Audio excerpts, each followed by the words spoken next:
सो hi everyone. तो आज हम लोग स्टार्ट करने जा रहे हैं हमारा सेकेंड टॉपिक, जो कि है the making of nationalism in Europe. ठीक है, तो चलिए स्टार्ट करते हैं। क्या कह रहा है? If you look at the map of mid 18th century Europe, you will find that there were no nation states as we know them today. कह रहा है कि अगर आप लोग मिड 18th सेंचुरी का मैप देखेंगे तो यूरोप में उस टाइम कोई भी नेशन स्टेट्स नहीं था। What we know today as Germany, Italy and Switzerland were divided into kingdoms, duchies and cantons whose rulers had their autonomous territories। ठीक है, कह रहा है कि आज हम जिसे जर्मनी, इटली और स्विट्ज़रलैंड के नाम से जानते हैं, पहले क्या था? वो किंगडम्स, डचीज़ और कैंटम्स में बटा हुआ था, यानी कि साम्राज्य में बटा हुआ था, अलग अलग साम्राज्य में, और हर जगह के अलग अलग किंग हुआ करते थे, रूलर हुआ करते थे। Eastern and central Europe were under autocratic monarchies with in the territories of which lived diverse peoples. क्या था कि ईस्टर्न और सेंट्रल यूरोप में अलग अलग लोग रहते थे टेरिटरी के अंदर, यानी कि ईस्टर्न और सेंट्रल यूरोप में जो साम्राज्य था वो वहाँ मोनार्कियल फॉर्म ऑफ गवर्नमेंट था, यानी कि वहाँ डेस्पोटिज़म चलता था, राजाओं का शासन था। ठीक है, तो वहाँ क्या थे कि लोग अलग अलग कम्युनिटी, अलग अलग लैंग्वेज के लोग भी रहते थे। उसके बाद They did not see themselves as sharing a collective identity or a common culture। अब लोग डाइवर्स रह रहे हैं तो सिंपल सी बात है कि वो लोग एक दूसरे को इक्वल नहीं समझेंगे, मतलब ऐसा नहीं समझेंगे कि वो हमारे देश का है या हमारे जैसा। ठीक है, वो लोग अपने आप को कोई भी कलेक्टिव आइडेंटिटी से कनेक्ट नहीं करते थे, ना ही किसी कल्चर से। Often they even spoke different languages and belong to different ethnic groups.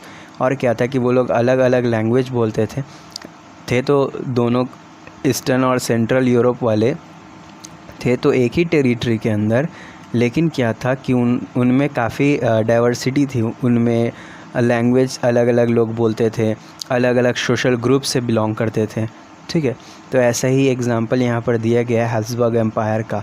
The Habsburg empire that ruled over Asia, Austria and Hungary.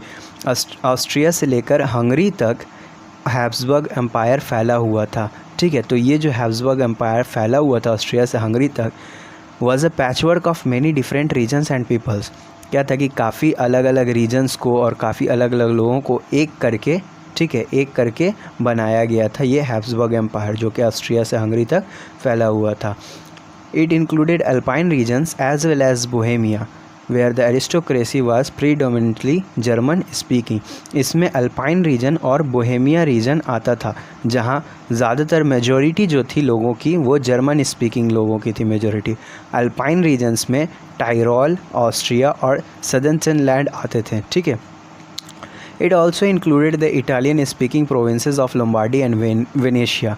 ठीक है, और क्या था कि इसमें जर्मन स्पीकिंग तो था ही, इसमें इटालियन स्पीकिंग प्रोविंसेस भी था, यानी कि इटालियन स्पीकिंग स्टेट्स भी थे, सिटीज़ भी थी, जो कि लोम्बार्डी और वेनेशिया है। ठीक है, तो क्या था कि हैब्सबर्ग एम्पायर ऑस्ट्रिया से हंगरी तक फैला हुआ था, यहाँ अलग अलग रीजन्स को एक करके एक एम्पायर बनाया गया था, और यहाँ लोग भी अलग अलग थे, और इसमें अल्पाइन रीजन्स और बोहेमिया भी आती थी, और लोम्बार्डी और वेनेशिया भी। अल्पाइन रीजन और बोहेमिया जो है वहाँ जर्मन स्पीकिंग मेजॉरिटी थी, और लोम्बार्डी और वेनेशिया जो है वहाँ इटालियन स्पीकिंग मेजॉरिटी थी, और अल्पाइन रीजन में टायरोल, ऑस्ट्रिया और सदर्नलैंड आते हैं। ठीक है, अब दूसरा एग्जांपल है हंगरी का। हंगरी में हाफ ऑफ द पॉपुलेशन मग्यार बोलते थे, जबकि हाफ ऑफ पॉपुलेशन अलग अलग लैंग्वेज बोलते थे, और गैलिशिया में जो एरिस्टोक्रेसी थी वो पॉलिश बोलती थी। ठीक है, यानी कि गैलिशिया में लोग पॉलिश बोलते थे। Beside this three dominant groups there also lived with in the boundaries of the empire a mass of subject peasant peoples, Bohemians and Slovaks to the north, Slovenes in Carniola, Croats to the south and Romans to the east in Transylvania. क्या था कि अब ये जो तीन example हमने देखा ऊपर में, ये ऊपर में देखा हमने हैब्सबर्ग एम्पायर, फिर हंगरी देखा, फिर गैलिशिया देखा।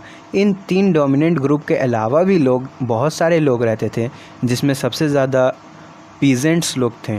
ठीक है, पीजेंट्स में कौन कौन? बोहेमिया और स्लोवाक्स थे जो कि नॉर्थ की तरफ रहते थे, और सोलेवेंस जो कि कार्नियोला में रहते थे, क्रोट्स जो कि साउथ की तरफ रहते थे, रोमन्स जो थे वो ट्रांसिल्वानिया के ईस्ट में रहते थे, ठीक है। तो such differences did not easily promote a sense of political unity. अब जो इतना डिफरेंस था कि लैंग्वेज अलग थी, रीजन अलग था लोगों का, तो इतने डिफरेंस होने के बाद ये पॉसिबल नहीं है कि हम पॉलिटिकल यूनिटी कर पाएँ, यानी कि ढेर सारे राज्य को, जैसे हैब्सबर्ग एम्पायर में हमने देखा कि ढेर सारे राज्य को जोड़ कर बना था, जर्मन स्पीकिंग भी था उसमें, इटालियन स्पीकिंग भी था, ठीक है। और इसमें हंगरी में भी हम लोगों ने देखा मगियार बोलने वाले लोग भी थे और अलग अलग लैंग्वेज बोलने वाले लोग भी थे। वो सब एक ही एम्पायर के अंदर, एक ही टेरिटरी, एक ही प्रोविंस के अंदर थे, गैलिशिया में भी थे, ठीक है। तो यही कह रहा है कि इतना डिफरेंस होने के बाद पॉलिटिकल यूनिटी कर पाना, यानी कि सरकार सब में एक ही सरकार को बना पाना काफ़ी मुश्किल सा काम है। The only tie binding this diverse groups together was a common allegiance to the empire. लेकिन उन सबको भी एक साथ बनाकर रखा गया, एक साथ जोड़ कर रखा गया, और ये पॉसिबल हुआ इसलिए क्योंकि वो सब एलिगेंस थे अपने एम्पायर के तरफ, यानी कि अपने राजा के तरफ वो लोग वफ़ादार थे, ठीक है। ये जो वफ़ादारी है इसी ने उन सभी को बांध रखा था एक देश के अंदर, एक स्टेट के अंदर, एम्पायर के अंदर। How did nationalism and the idea of the nation state emerge. तो कैसे नेशनलिज्म और नेशन स्टेट का आइडिया फैला, यानी कि कलेक्टिव आइडेंटिटी, नेशनलिटी और नेशन बनाने का कैसे आइडिया आया, कैसे उभरा, ये हम लोग आगे देखेंगे। तो नेक्स्ट टॉपिक हमारा रहेगा the aristocracy and the new middle class. आज का टॉपिक हमारा ख़त्म हो गया, जो कि था हमारा introduction the making of nationalism in Europe का, ठीक है। तो मिलते हैं नेक्स्ट वीडियो में नेक्स्ट टॉपिक के साथ, तब तक के लिए बाय बाय।